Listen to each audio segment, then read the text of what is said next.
Hi everybody, welcome back to this first date that I'm on currently with Steve Deakin, and we've been talking about some deep stuff, which I love. You dug really deep on this one. I know, well, it's really good to talk about this stuff, and I think it's such important issues to talk about. Mental health issues, you know, if people have dealt with substance abuse in the past, just knowing, you know, the great thing is I feel like every time somebody that you maybe know as a celebrity or a sports pro, when they come out, you're like, wow, like all you see is this perfect sort of persona that they put out, and everybody's struggling with something. Yeah, it's funny you say that because, like, obviously I have some close friends on tour that obviously had the question, you know, how come you don't drink after you play, and how come you don't, you know, go out to the bar with us and things like that, right? And I've let, you know, a few people in. Sure. You know, and I think, you know, the goal for today, right, and usually I'm a pretty private person with regards to that part of my life, and I think the goal for me today was a hope that, you know, if I could help just one person, you know, Sure. that's, you know, maybe struggling. You can do this, right? It's something that not a high percentage of people can do, but at the end of the day, everybody's got it in them to do this. And there's support out there. There's people that want to help and that are there to help you get better. And it's amazing. You know, I've had 12 and a half years of, you know, some of the best times of my life, and I've done it clean and sober. Which is awesome. I love it. So I know we kind of talked about you had a lot of years sort of struggling and going through things, but what was going on kind of in your regular life? You know, obviously this is all sort of a part of that thread, but sort of what were you doing for work throughout, you know, your 20s and your 30s? Yeah, like when I retired from tennis a little bit too early, I went to work for a family business, and it was a business that my father and my grandfather started named Deakin Equipment. Oh. And it was a business that, you know, sold supplies to the mining and forestry industries. Okay. I got a job there as a warehouse guy, you know, when I was, you know, 19 years old, and I eventually kind of worked my way up, became an you know, sales manager, you know, had an office job, you know, kind of doing the Monday to Friday kind of thing. And that's what I did for, you know, right up until December of 2019 when I decided that, you know, pickleball was going to be my jam. So I know a lot of people, you know, that deal with whatever the issue may be, whether it's drugs, alcohol, another sort of addiction, mental health issues, a lot of times it sounds like obviously you were able to maintain, you know, a 9-to-5. You were married. I know, you know, that was sort of a short-lived relationship at the time. You had your son a little later. Do you feel like you were, not that you were putting on a mask per se, but do you feel like it was a struggle to maintain normalcy in the outside's eyes? Sure, it was, and like as we probably touched on, you know, like I got married quite young. You know, I got married at 24 years old, and you know, nowadays that's kind of foreign. Yeah. Right. Yeah, for sure. You know, I guess, do I regret getting married that early on?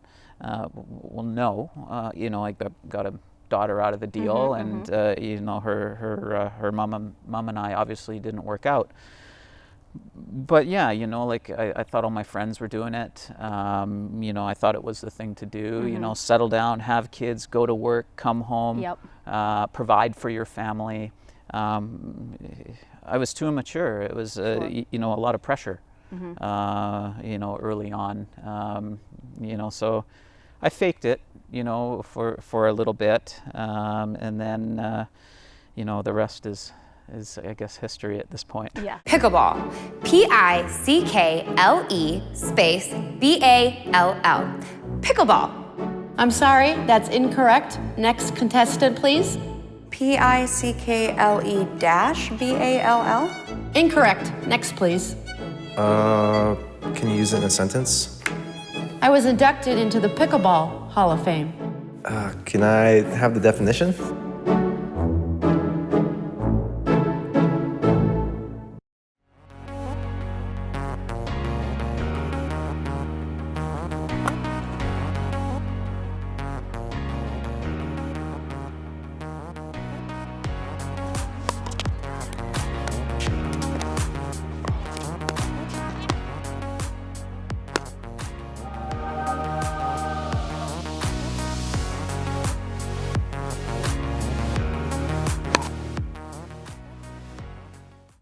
So I know you have a lovely, wonderful wife, Stacy. I do. I believe you have been married for 10 years, a little over 10 It will now? be 11 years coming up soon. Coming up. Yeah. Well, a big congrats to Yeah, that. yeah. So I was going to ask earlier. Obviously, we're on a first date now, Oh. which I think is going well. Yeah. It's nice to go deep on a first date to really like get to know someone and see what's going on. I'll speaking- share too, right? Yeah. I got no filter. Oh yeah, exactly, Yeah. which is perfect. I love it. As don't I, as don't I. So, do you remember your first date with Stacy? You guys have like a fun little meeting story. It really threaded through your life. Really kind of cool. You know, I actually ran into Stacy at a coffee shop in Port Moody where I grew up, literally like 25 days sober. I just literally got out of the treatment facility. I was struggling. I was living with my mom, and I thought I recognized this gal, and I was like, hey, I think I remember you from somewhere. It turned out that Stacy was the bartender at the tennis club that I used to train at when I was a kid. And we kind of like looked at each other, and she said, Stevie Deakin? And I'm like, oh my God, it's you. She used to serve me my orange juice and 7-Up all the time. Stacy and I, from that day on, had never been apart. Like, we actually were super good friends. You know, we had both just got out of some serious relationships. She was in a transition, living at home with her mom. We lived like, we didn't even know this, like 2 blocks from one another. I love it. So we spent pretty much every waking moment together, and we became, you know, really good friends. Sure. Really early on, and you know, and I think we have talked about this before. It was nothing like I had ever experienced in any relationship that I was in. Sure. Like I built this relationship from a friendship up. The best foundation for any relationship. And, you know, I strongly believe to this day that's the reason why we are together today. Like, because let's face it, all relationships go through some pretty difficult times, continue to go through challenges. But if you don't have, I find, that foundation early on, I think you're doomed. So I know it's funny that you say that because, and that you met Stacy kind of for the second time, older in life, you know, very newly sober. Obviously, I think anyone that struggled with any of these problems knows relationships are really hard to maintain while dealing with those kind of struggles. Do you kind of feel like, you know, through your 20s and 30s, as you struggle with this, obviously you were in and out of treatment a few times before it really stuck. Do you feel like, do you know what was that last time that stuck, that made it work? What was it that was different than before? You're talking about when I decided this is it? Yeah. Okay. When it stuck, when you actually are I have been sober since this date, you know, was there a light bulb? Was there a hitting rock bottom? Was there something that finally made it? It was basically my rock bottom, and you know, for those that aren't familiar with addiction, everybody's rock bottom is different. Sure. Okay, so for me, it was, you know, losing my house, losing my car, having $0 in the bank account, not having a driver's license, no passport to travel, owing people tons of money. I literally was bankrupt. I had zero to my name, not a place to live. And I think, you know, it was a really dark time. I got overwhelmed with this extreme, like, paranoia because of the hard drugs I was doing. Sure.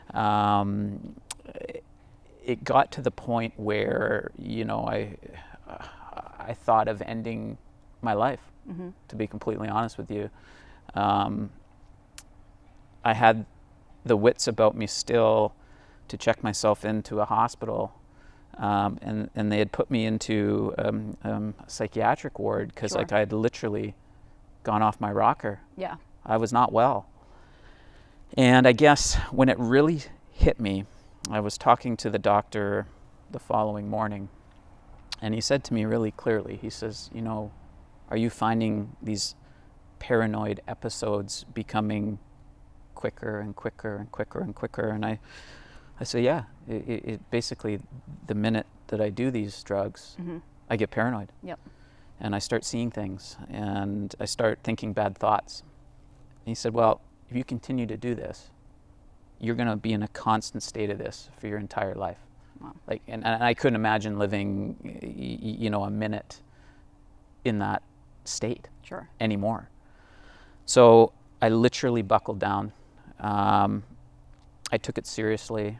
I had to end every single one of my friendships that were associated with that. Some of those were really hard decisions. You Sure. know, like I had a cousin that I loved like a brother, but we would just party together all the time, and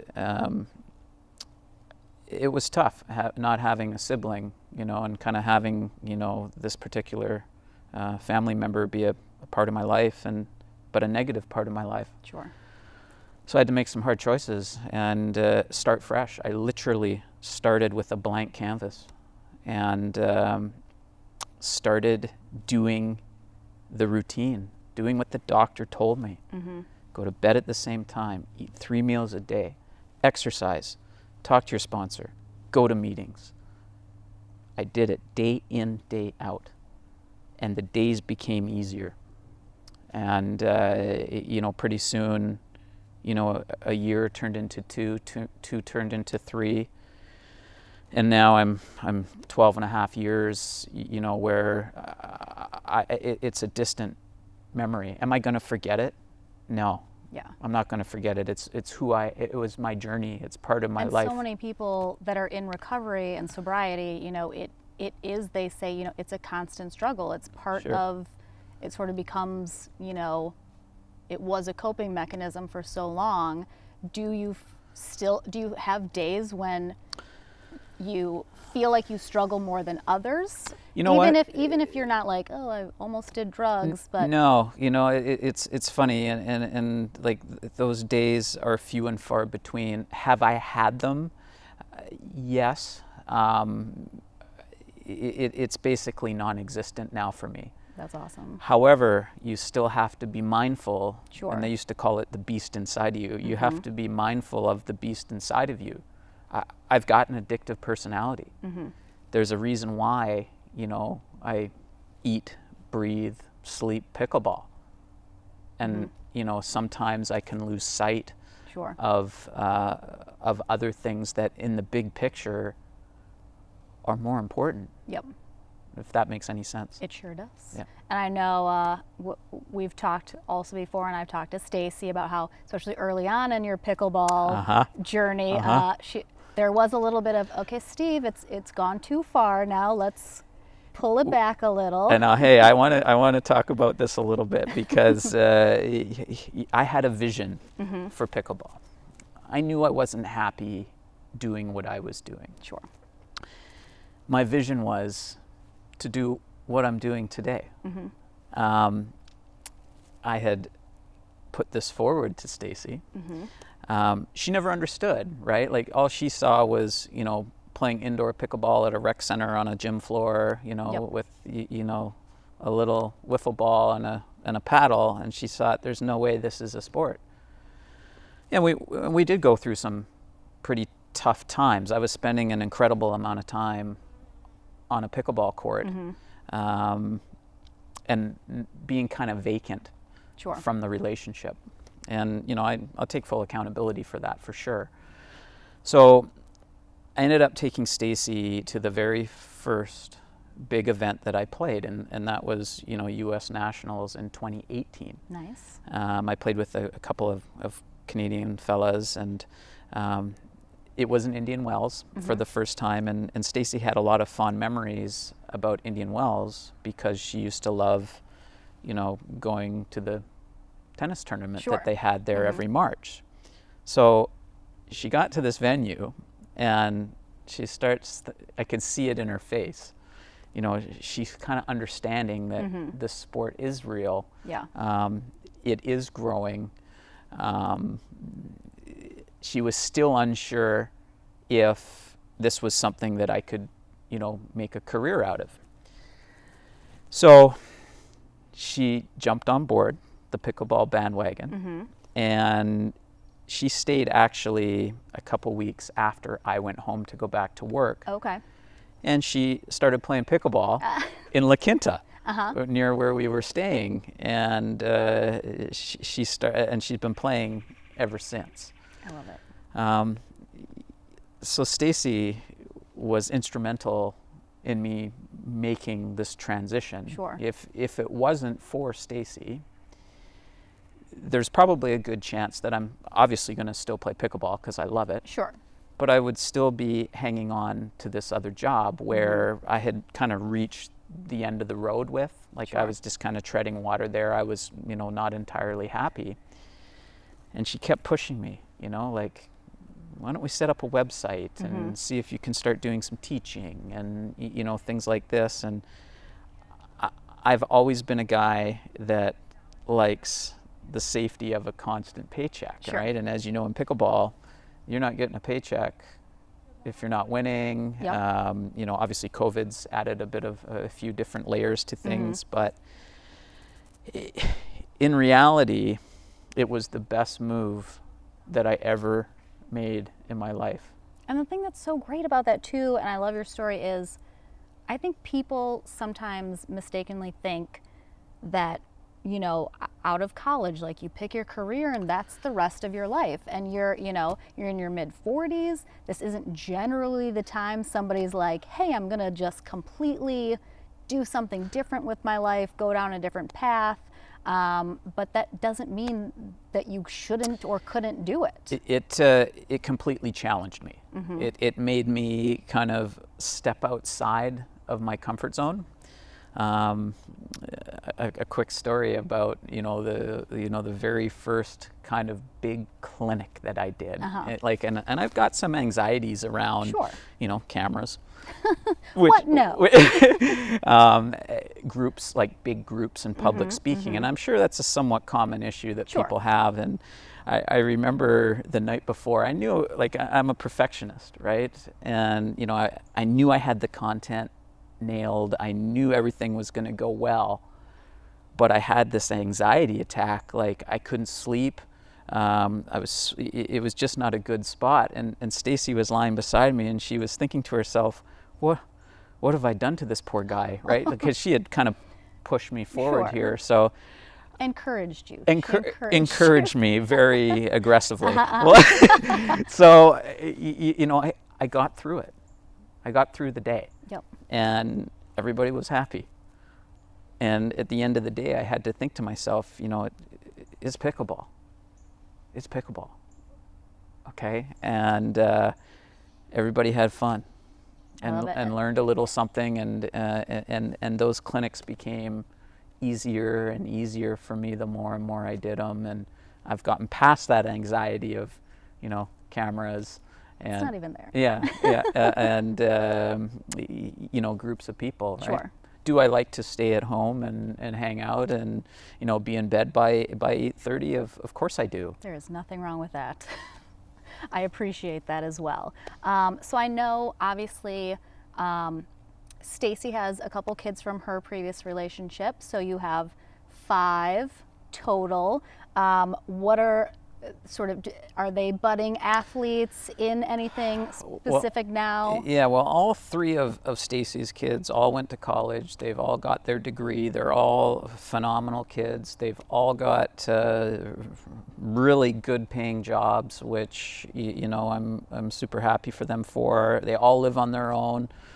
They stay out of trouble. Like, I haven't met a better group of kids, and it has to do with who raised them. Sure. Right. My little one now is almost 18. So not so little. And not so little. and his name is Jake. And Jake is aspiring to be an MMA fighter. What? Which I am I did not see that coming. No, which I'm not entirely thrilled about. But I do like the fact that he's kind of sticking to this. Sure. Like I've put him in a lot of different sports. I put him in soccer. I put him in baseball, swimming lessons, karate early on. It just didn't stick. And then he took an interest in boxing and in kickboxing and all that stuff. And is it something that I aspire for him to do? No. But he's passionate about it. I like that it keeps him out of trouble. It's an incredibly disciplined thing to do. It's a very good sport for that. I went to his very first jiu-jitsu tournament, and I remember they don't do it in age groups. They do it by weight. Oh yeah. And I remember showing up to this thing, and Jake is literally fighting a man. And I'm like, are you kidding me? This guy's got to be 30 years old. And Jake's only like 16 at the time. And, he ended up beating this guy. But during this, tussle they were having, this guy was strangling him. Like, literally had him in like this chokehold. And I could see Jake's face going red and going purple. And I'm like, just tap out, man. Yeah. And I'm getting like antsy and I'm feeling sick inside because someone's strangling my kid. Yep.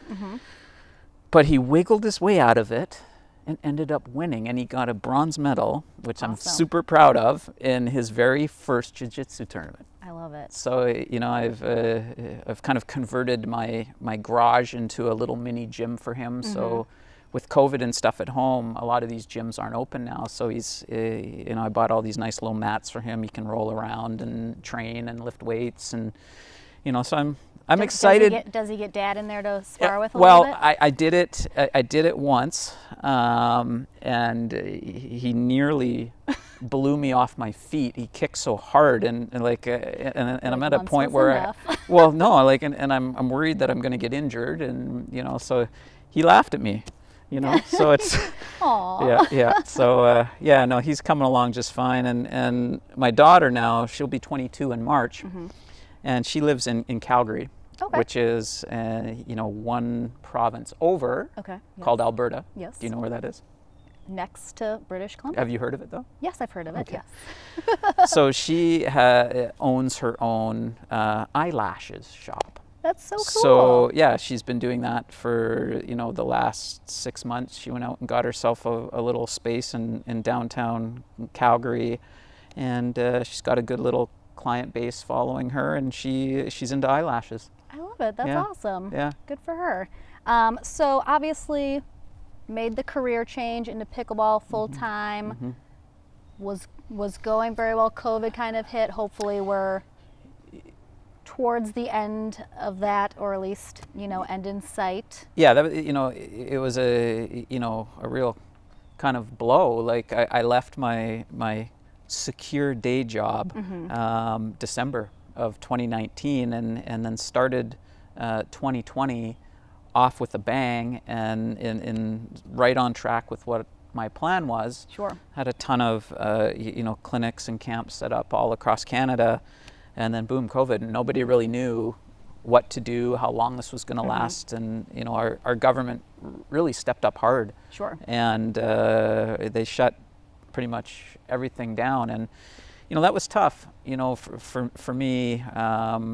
You know, I looked at it as like, is this a sign?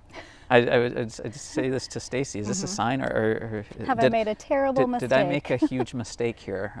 What am I going to do? But, you know, and I think I may have touched on this earlier, it was, bar none, the best move I've ever made in my life. And I don't mind facing a little bit of adversity because I've been there before. This was easy for me, and I get it. You know, there's, you know, a lot of people that aren't in a good spot right now.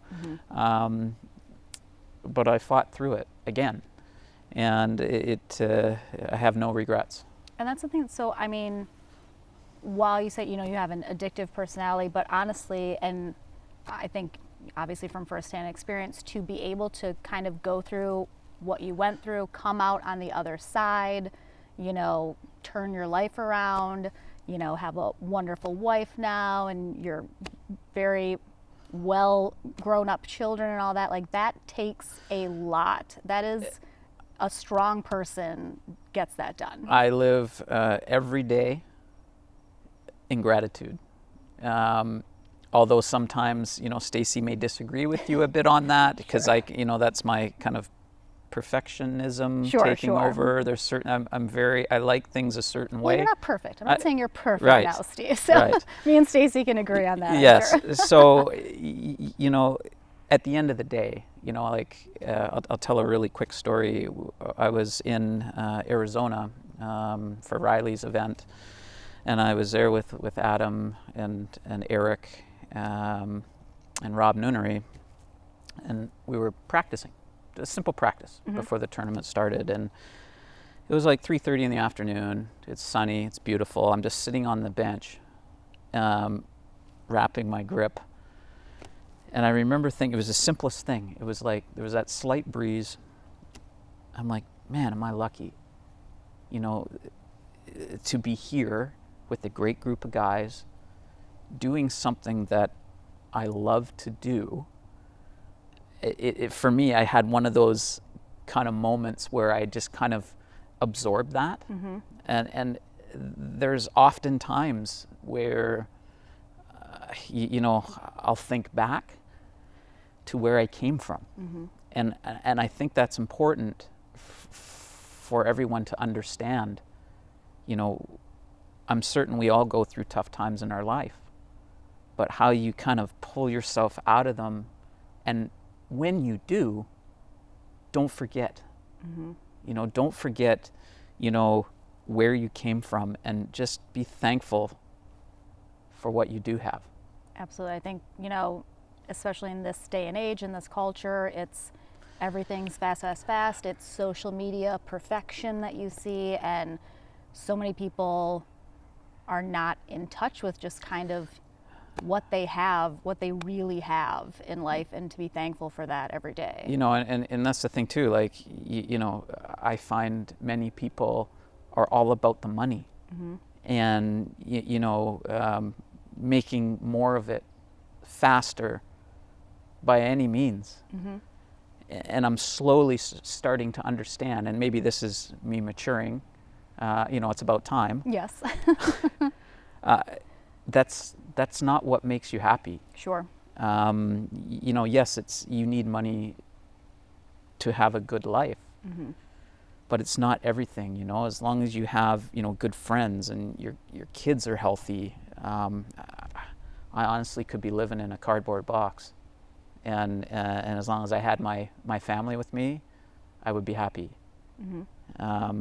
So yeah, it's gratitude for me. But thank you so much. I think, you know, thank you for, you know, getting deep, being personal, sort of talking about something you haven't probably talked about in a bigger setting, or that more people will see. So this, you know, honestly, Lauren, it was a big deal to me. I struggled with it, I'm not going to lie, but I think I hope it helps others, you know, that it's are important. that are hopefully struggling, or that are struggling, that there is hope and you can turn your life around. Absolutely. And I think, you know, it's so important to talk about it, the people that have kind of been through it, have gotten through it, to have that story. So if you are struggling, there's help out there. And Anybody in the pickleball world, or anybody in the world that sees this, if you're struggling, I'm always open to have a conversation with you. so a big thank you to head pickleball pro Steve Deakin for chatting with me, and for you guys for watching. And I'll join you next show, guys. See who I'm going to go on a date with then.